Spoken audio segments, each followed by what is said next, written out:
Hello students, here I come to teach you English. यहाँ मैं आपको इंग्लिश पढ़ाने आई हूँ।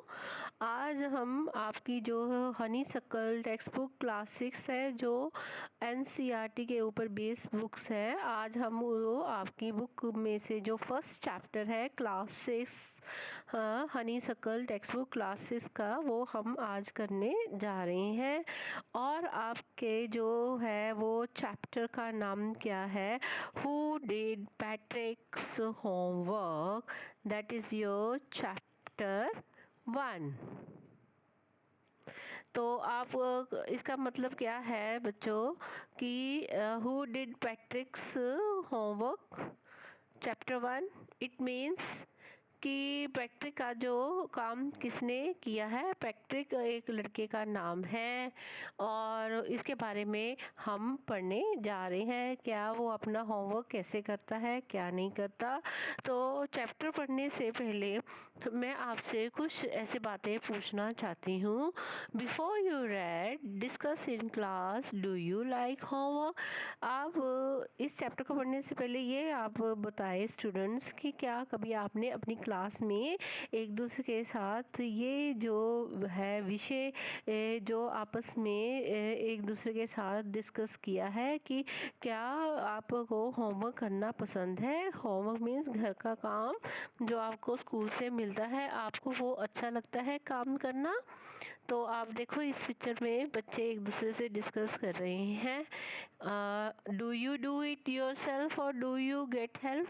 इसका मतलब क्या है कि क्या वो आप होमवर्क अपने आप खुद करते हैं? इस लाइन में देख रहे हैं कि एक लड़का खुद कर रहा है और दूसरे पिक्चर में आप देख रहे हैं कि वो लड़का जो अपने ग्रैंडफादर से अपना जो है हेल्प ले रहा है, मदद ले रहा है अपने काम करने में। तो what homework do you usually have? तो आपको कौन सा ज़्यादा काम जो आपको अक्सर मिलता है? तो विद दिस इससे हम आज आपका जो चैप्टर है फर्स्ट, हु डिड पैट्रिक्स होमवर्क, आज हम चैप्टर 1 हनी सक्कल टेक्स्ट बुक का वो करने जा रहे हैं। और ये जो चैप्टर की सारी स्टोरी एक लड़के के ऊपर है जिसका नाम पैट्रिक है। और क्या वो उसको काम अपना होमवर्क करना पसंद है या नहीं? Patrick never did homework, he played hockey. Patrick ने कभी अपना होमवर्क नहीं किया, काम नहीं किया, स्कूल का काम नहीं किया। वो क्या अक्सर करता है? वो हॉकी खेलता है। ही प्लेड बास्केटबॉल, और इस स्लाइड में आप देख रहे हैं वो कैसे बास्केटबॉल भी खेलता है। And he played Nintendo instead, और वो क्या खेलता है? Nintendo means video games. जैसे बच्चों आजकल वीडियो गेम्स का जो ज़माना चल रहा है, बच्चे को बेन 10 और ये सारी जो दूसरी गेम्स हैं, पबजी और ये सब, वो सब उसको अच्छी लगती है मोबाइल पे खेलने के लिए। और वो इन सब गेम्स का जो है वो दीवाना है। और वो क्या करता है कि उसको अपना स्कूल का काम करना बिल्कुल पसंद नहीं है। ही हेटेड होमवर्क, वो क्या किससे नफरत करता है? स्कूल के काम करने से उसको बहुत प्रॉब्लम होती है। ही हेटेड होमवर्क, उसको ये सब अच्छा नहीं लगता। वट हैपेंड विद पैट्रिक, क्या होता है एक दिन पैट्रिक के साथ? Then one day he found his cat playing with a doll and he grabbed it away. तो एक दिन क्या होता है कि पैट्रिक की जो एक कैट है, बिल्ली, वो किसके साथ खेल रही थी? एक डॉल के साथ। और पैट्रिक ने वो डॉल उसे ग्रैब मीन्स उसे छीन ली, और छीन कर जब उसने डॉल को छीना तो क्या हुआ पैट्रिक के लिए? To his surprise it was not a doll at all but a man of the tiniest size. तो सबसे बड़ी बात क्या थी उसमें से? वो डॉल नहीं थी, वो क्या था? एक छोटा टाइनेस्ट साइज का एक आदमी था। मीन्स टाइनेस्ट मीन्स बहुत छोटा, जिसे हम स्मॉल कहते हैं देखने में, तो वो था। He had a little wool shirt with old-fashioned breeches and high tall hat much like a witch's।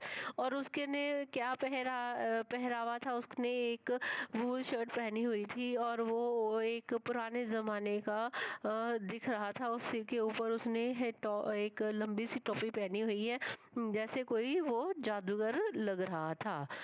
He yelled, "Save me, don't give me back to that cat. I will grant you a wish. I promise you that."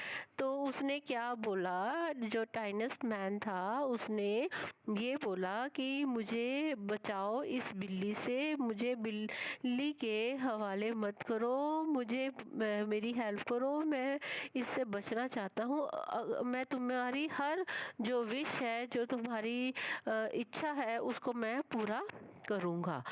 तो बच्चों, जो Patrick जो था, आपको पता ही है Patrick को सबसे जो मुश्किल काम कौन सा लगता था, उसको स्कूल का काम करने में बहुत दिक्कत आती थी, बहुत मुश्किल था। तो वो ये नहीं बता पा रहा कि क्या वो उसको भगवान ने उसने एक अच्छा गिफ्ट दे दिया, उसकी विश पूरी कर दी, और उसने ये टाइनेस्ट जो मैन है, छोटा इंसान, उसको भेज के उसकी हेल्प करने में उसकी मदद की और उसकी सारी प्रॉब्लम जो थी वो उसका सोल्यूशन निकाल दिया, उसका हल निकाल दिया।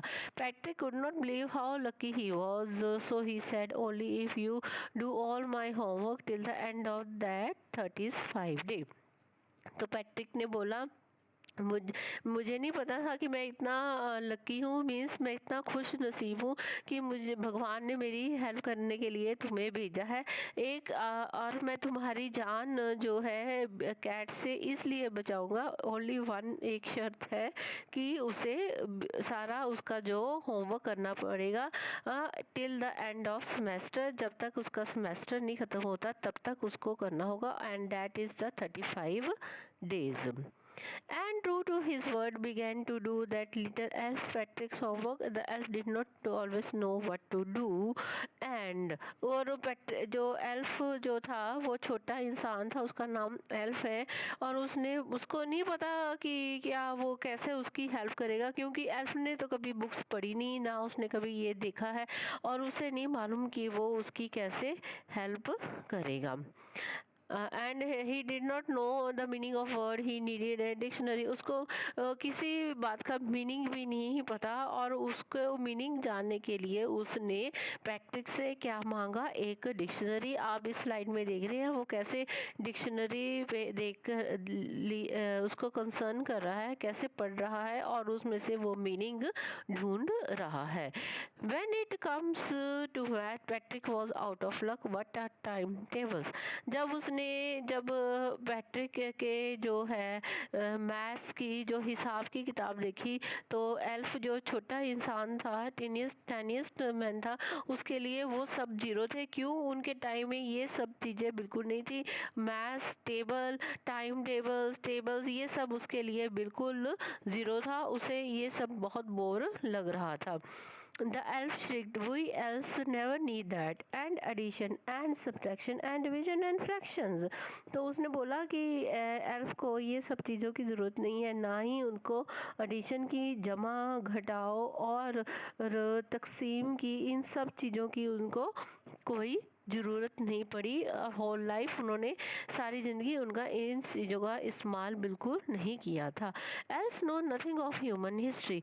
अब अगर ह्यूमन हिस्ट्री के बारे में, मानव जो इतिहास के बारे में बात करें, तो एल्फ को इसके बारे में कुछ नहीं मालूम। आप देखो ये स्लाइड पे कैसे वो उसके सिर के ऊपर क्वेश्चन मार्क बना है। इट मीन्स, इसका मतलब ये है कि एल्फ को इन सब ह्यूमन जो मानव इतिहास के बारे में बिल्कुल नहीं पता था। As a matter of fact, Patrick was working harder than ever, he was staying up nights, had never felt so very. और इसका कारण क्या हुआ, जब वो टाइनेस्ट मैन आ गया उसकी हेल्प करने में, तो पैट्रिक में भी हमने बहुत सारा एक बदलाव देखा, चेंज देखा। वो क्या देखा, वो भी उसकी हेल्प करता था एल्फ की, और हेल्प करते करते वो खुद स्टडी करने लग पड़ा, और वो खुद जो है मेहनत करने लग पड़ा। Finally the last day of school arrived, and Elf was free to go. अब क्या हुआ कि जो उसने उसके साथ प्रॉमिस किया था, एल्फ के साथ 35 डेज़ उसने उसकी हेल्प करनी थी, तो 35 डेज़ जो है वो अब फिनिश हो चुके हैं। और एल्फ ने जो पैट्रिक की उसकी हेल्प की उसको, और उसी की हेल्प के कारण ही जो एल्फ वहाँ से फ्री हुआ। और उसको क्या हैबिट पड़ गई थी अब पैट्रिक को, वो सारे बुक्स को भी पढ़ने लग पड़ा। ये सब जो है वो एल्फ और पैट्रिक दोनों की हेल्प से ये सब चीज़ें हुई।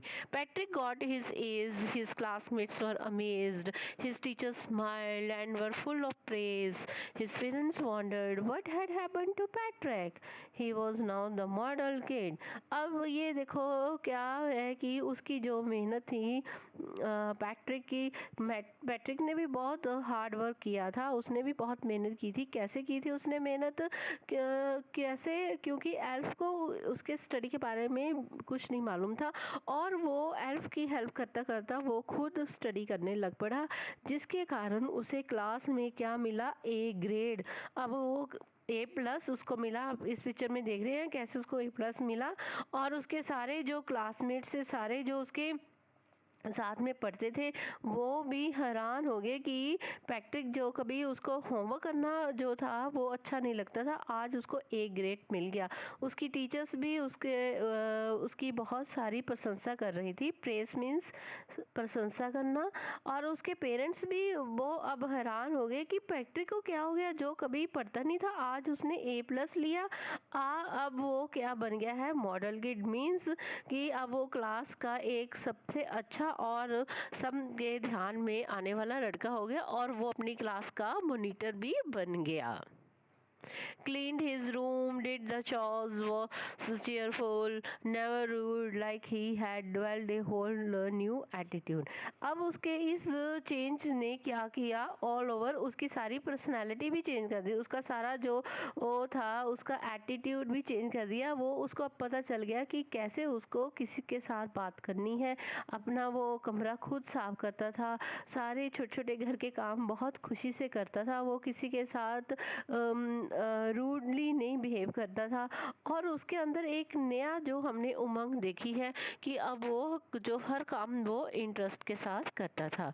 You see in the end Patrick still thought he had made that tiny man do all his homework.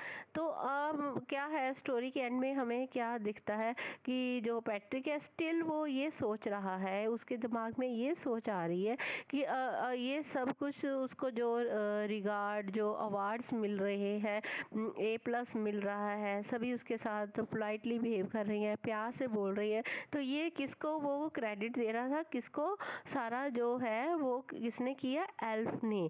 But elf ने उसका क्या किया, उसके ये सब वो उसको जो है रिवार्ड्स लेकर दिए हैं। ये कौन सोच रहा है, Patrick. But the secret is something else. पर आपको पता है कि इसके पीछे कुछ और ही राज की बात है। क्या ये एल्फ का काम नहीं है, ये पैट्रिक ने खुद ऐसा किया है। कैसे, क्यों क्यों कैसे किया है, क्योंकि उसने भी एल्फ के साथ उतनी ही हार्ड वर्क किया, उतनी ही मेहनत की है। क्योंकि एल्फ को उसके सब्जेक्ट्स के बारे में कुछ नहीं पता था, और उसको मैथ्स तो बिल्कुल ज़ीरो था, और ये सब पैट्रिक की हार्ड वर्किंग जो है वो उसे A ग्रेड पे लेकर आई है। तो बच्चों, ये आपकी जो स्टोरी है पैट्रिक की, जो उसे काम घर का काम होमवर्क, स्कूल से जो होमवर्क मिलता था वो करना बहुत मुश्किल लगता था, लेकिन उसको लगा कि ये एल्फ ने उसका ये काम जो इजी कर दिया है। और वो हमें ये मैसेज दे रहा है कि ओनली हार्ड वर्क, अगर हम सख्त मेहनत करते हैं तो हम जिंदगी में कामयाब हो सकते हैं। This story was written by Carol Moore. और ये आप देख रहे हैं इसमें ये जो स्टोरी है वो किसने लिखी है, कॉरल मोरे ने लिखी है।